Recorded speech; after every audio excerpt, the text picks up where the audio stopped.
My girlfriend told me she needed space. She asked me not to contact her for a while. Then she posted pictures of herself on vacation with her ex-boyfriend. I respected her request for no contact. I changed the locks on my apartment. I also sold her car, which was legally in my name. When she came back, her key did not work. Her parking space was empty. My name is Ryan, and I am 30 years old. I guess I should start this story from the beginning. To be honest, it all still feels pretty raw. About 3 weeks ago, my girlfriend, Emily, who is 28, dropped a bombshell on me. We had been a couple for nearly 2 years. For the last year, she had been living with me in my apartment. I thought things were okay between us. Maybe we had been a little distant lately, but I didn't think it was anything serious. I was wrong. The text message arrived on a random Tuesday evening.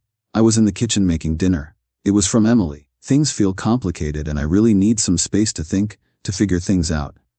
Don't contact me for a while, please. I'll reach out when I'm ready. It felt like a punch to the gut. The word space is never a good sign in a relationship, but I wanted to be an understanding boyfriend. I texted her back. Okay, Emily, I understand. Take the time you need. I did not hear from her after that. There was complete silence. That is what she asked for, right? So I respected her wishes. I spent a couple of days feeling sad and wandering around the apartment. I was confused and hurt. I kept wondering what complicated really meant. Going to work was a good distraction. Then Friday night came. I was bored and scrolling through Instagram on my phone, and then I saw it. A friend we both knew had tagged Emily in a post. There were pictures of a sunny beach and fancy cocktails. Emily was in the photos, looking incredibly happy. Her arm was linked with her ex-boyfriend Jordan. He is 29, and she had promised me that he was ancient history. The caption on the post said something like, "Living our best lives! Island getaway!" Reunited. My blood turned to ice. Space to think meant a tropical vacation with her ex, and she had asked me for no contact while she was doing it. The hurt I felt turned into something else. It was a cold, hard clarity. She did not just want space from me. She wanted me out of the picture so she could test out her old relationship. She was keeping me as her backup plan. She was staying in my apartment and using my resources, all while telling me to leave her alone. Okay, I thought. Fine, you want space, you want no contact, you have got it. The first thing I did on Saturday morning was call a locksmith. I had the deadbolt and the knob lock on my apartment door changed. It cost me about $250. It was worth every single penny for the peace of mind it gave me. Her key was now just a useless piece of metal. Next was the car. This part needs a little background. About 6 months ago, Emily's old car finally broke down for good. She needed a reliable car for her job as a social media marketer. She said she had a lot of client meetings to go to, but her credit score was not very good. I agreed to help her. I bought a used but very nice Mazda CX-5. It cost about $18,000. The important part is that the loan, the title, and the insurance were all in my name only. We had an understanding that she would make payments to me for it. She mostly did. It was her car to use, but legally, it was 100% mine. I never added her name to the title or the insurance. She treated it like it was hers. She even decorated it with fluffy dice hanging from the mirror. I always kept the spare key. I took that key and drove the car to a dealership nearby that I trusted. They buy used cars. I explained the situation briefly. I told them I needed to sell the car and that I was the registered owner. They gave it a quick look and offered me a fair market price of around $16,500. This was before they did a full inspection and checked the title. I agreed to move forward with the sale. I signed the first papers to start the process. They told me it would take a few business days to finish the inspection, finalize the offer, and handle the title transfer. I left the car there. I took an Uber back home. Her designated parking spot at our apartment complex was now empty. I have not touched her stuff yet.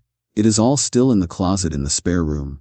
Throwing it out feels petty, but she was not getting back into my apartment without talking to me first.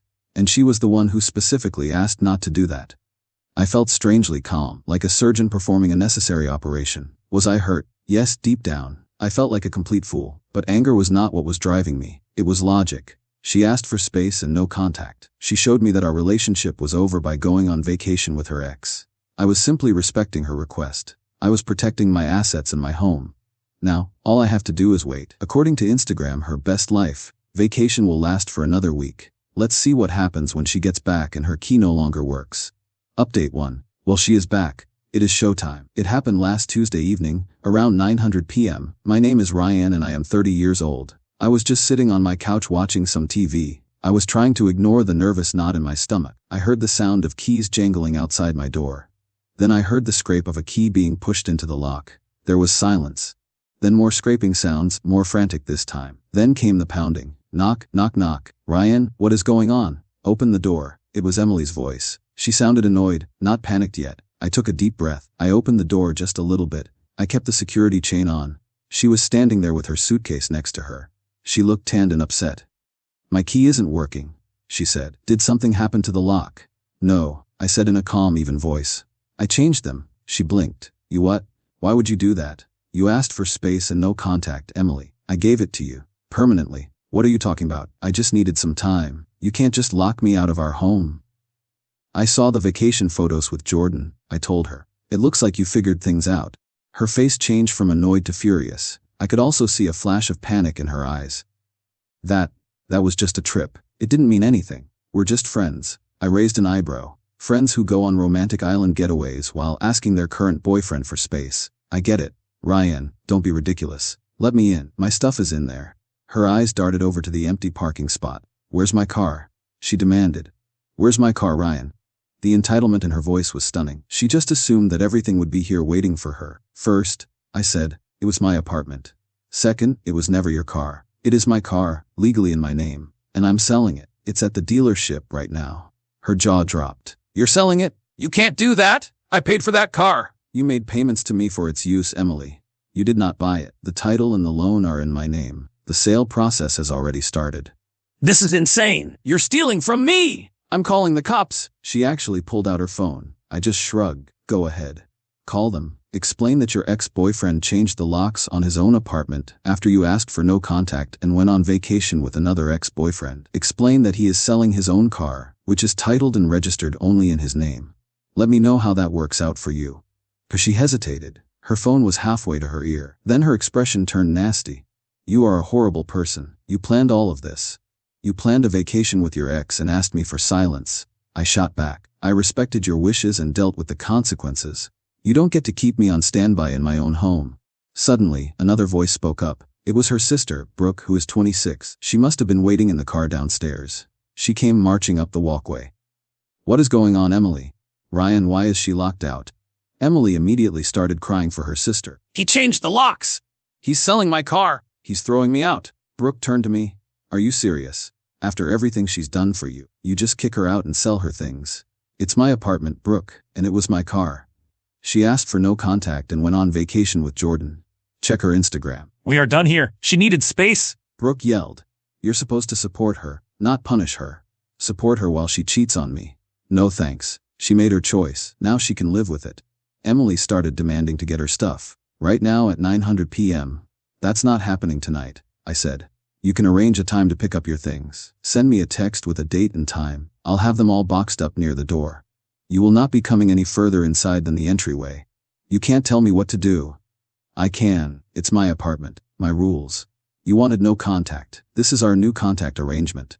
Text me a time. Goodbye. I closed the door and locked the deadbolt. My hands were shaking a little bit. It was from the adrenaline, anger, and leftover hurt. But mostly, I felt a sense of relief. It was done. The confrontation was over, at least for now. I could hear them outside for another 5 minutes. Emily was yelling. Brooke was trying to calm her down, but she was probably also adding fuel to the fire. Then they left. A couple of hours later, I got a text message. It was not from Emily. It was from Brooke's phone. Emily needs her things tomorrow at 10:00 a.m. Be ready. There was no please or thank you. It was a pure demand. I replied, okay. I spent the next few hours boxing up all of Emily's clothes, toiletries, books, and little trinkets. I found everything I could. I piled it all near the door. It felt good, like I was cleansing the apartment. The dealership called later that week on Thursday. They said the inspection was done. Their final offer was firm at $16,350. They had to adjust it slightly for tire wear. I went down there on Friday afternoon. I signed the final title transfer documents, and they handed me a check. I deposited it into my bank account immediately. It felt like I was closing a very expensive and emotionally draining chapter of my life.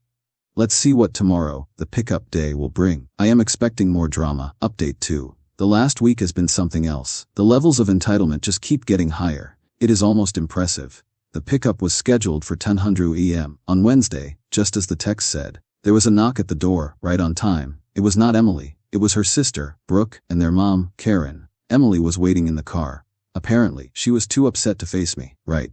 Karen started in on me immediately. She had tears in her eyes. I suspect they were fake crocodile tears. Ryan, she said. How could you do this to her? After 2 years, she loves you. Apparently not enough to avoid going on vacation with her ex-boyfriend while asking me for space. It was a mistake. Karen insisted. She was confused. You should forgive her. And selling her car, that was just cruel. She needs that for work. It was my car, Karen. Legally, it was mine. And her confusion led her to betray our relationship. Actions have consequences. The car has been sold. I opened the door wider to show them the boxes piled up in the entryway. Here is her stuff. Take all of it. Make sure you get everything, because this is the only chance you will get. Karen sniffed with disgust. We'll need to check the closets in the bathroom. Nope. You can take what's here in the entryway. I packed everything I could find. You are not coming any further into my apartment. Don't be unreasonable, Ryan. What if you missed something? Then that's unfortunate, I said. You can stand there. I will stand here. You can take the boxes. That's the deal. It was clear they wanted to push past me. Maybe they wanted to argue more. Maybe they wanted to find something valuable of Emily's that they could claim I had kept. It was not going to happen. They muttered under their breaths, but they started carrying the boxes out. It took them 3 trips. The whole time, Karen kept talking about how heartless I was, how devastated Emily was, and how I owed her money for the car. I just stood there. I did not engage with her much. I just kept repeating, it was my car, and she ended this, like a broken record. Once they left, the text messages started. Most of them were from Emily now. They switched back and forth between tearful apologies like, I miss you. I made a huge mistake. Please take me back, and furious demands like, you owe me for the car. That was my money. I'll take you to small claims court. I ignored the emotional texts. For the demands I sent just one reply. Emily, the car was legally mine. The title, the loan, and the insurance were all in my name. The payments you made were for using the car. Consider it rent. We will have no further discussion on this. Then I blocked her number. I blocked Brooke's number. I blocked Karen's number. But that did not stop them. Suddenly, some of our mutual friends started contacting me. These were people I knew mostly through Emily. They sounded like they were accusing me. Dude, I heard what you did to Emily. It's kind of messed up that you sold her car like that. That's cold. She was clearly telling them a sob story. She was painting me as the villain who randomly kicked her out and took her car out of spite. I am sure she conveniently left out the part about her vacation with Jordan. I briefly explained the situation to a couple of them who I thought might be reasonable. I told them about her text, her vacation with her ex, and the fact that the car was legally mine. I got mixed results. Some of them understood. Some of them clearly believed her story. Whatever. People believe what they want to believe. Then came the attempt at a dirty trick. I got a call from my landlord's office yesterday. Apparently, they had received an anonymous complaint. It was about recent disturbances and loud arguments coming from near my apartment. The complaint said there was shouting and that someone was concerned about confrontations. My blood ran cold for a second. This felt calculated. They were trying to get me in trouble. Thankfully, I have a good relationship with the building manager. I calmly explained what had happened. My ex-girlfriend, who was living here but was not on the lease, recently moved out after a breakup. There was a brief, loud argument outside my door when she found out I had changed the locks. This was after her request for no contact and her subsequent actions. Her family was also here briefly for a supervised pickup of her belongings. There have been no disturbances inside my apartment, and she no longer lives here. The manager seemed to understand. He said he would make a note of it. But unless there were more verifiable complaints or actual disturbances, it would not go anywhere. I am pretty sure it was Emily or Brooke trying to cause trouble for me. It was a low blow. The X factor. I got a message request on Instagram from Jordan. I did not open it. I just deleted it and blocked him. I do not need or want to hear anything from him. He was probably trying to gloat or stir up more trouble. Honestly, all of this entitlement and these dirty tricks just make my decision feel more solid. They are not making me feel guilty. They are making me feel justified. This was not just a mistake that Emily made. This is who she is, and her enablers, Brooke and Karen, are the same way. The revenge is not some big, complicated plan. It is just letting them crash against the wall of reality. My apartment is secure. The lease is only in my name. The complaint to my landlord went nowhere. The car has been sold. The money is in my bank account, and it is all legally airtight. Her stuff is gone. I have blocked all communication from them. Any future attempts at contact, especially threats, will go straight to a lawyer. I will have a cease and desist letter sent.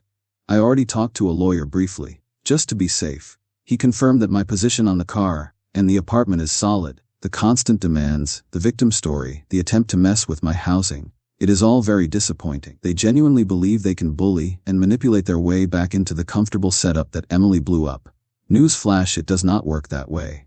Now, I am just focusing on cleaning up the mess emotionally. It is tough to realize that the person you lived with and cared about is capable of this level of deceit and entitlement. But it is better to know now than later. Final update. It has been about 2 months since Emily came back from her little, space-seeking trip with Jordan. Things have settled down. This is mostly because I refused to engage with the drama after that last update. I wanted to share the final resolution with you all. The smear campaign continued for a little while. I lost a few superficial mutual friends who believed Emily's sob story. Honestly, good riddance. Anyone who takes her side without hearing the full story is not someone I need in my life anyway. My real friends, the ones who knew me before I met Emily, were solid. They heard my side of the story, they saw the blatant disrespect, and they supported me 100%. Apparently, Emily tried to take things to the next level legally, sort of. I got a vaguely threatening letter from some budget lawyer she must have scraped together money to hire. The letter demanded 10,000 for the value of her contributions to the car and for emotional distress. The letter was full of typos and legal nonsense. In response, I had the lawyer I consulted send back a very formal and very short letter. It included copies of the car title, the loan agreement, and the insurance policy, all of which were solely in my name. It had a reminder that her payments were for usage and depreciation during the time she drove the car. In other words, it was rent.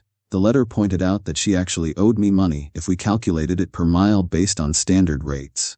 This was a bluff, but it made the point. The letter also included a copy of her original "I need space, don't contact me" text message.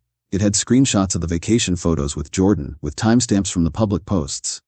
Finally, it included a warning that any further unsubstantiated claims or harassment would result in me seeking to have her pay my legal fees and filing for a restraining order, based on her previous attempt to cause issues with my landlord. After that, there was total silence. Her budget lawyer probably told her she had zero case and dropped her as a client. Paying for a real legal battle was never an option for her, especially without my financial backing. I heard through the grapevine what happened next. A friend of mine still has minimal contact with one of Emily's less intense friends.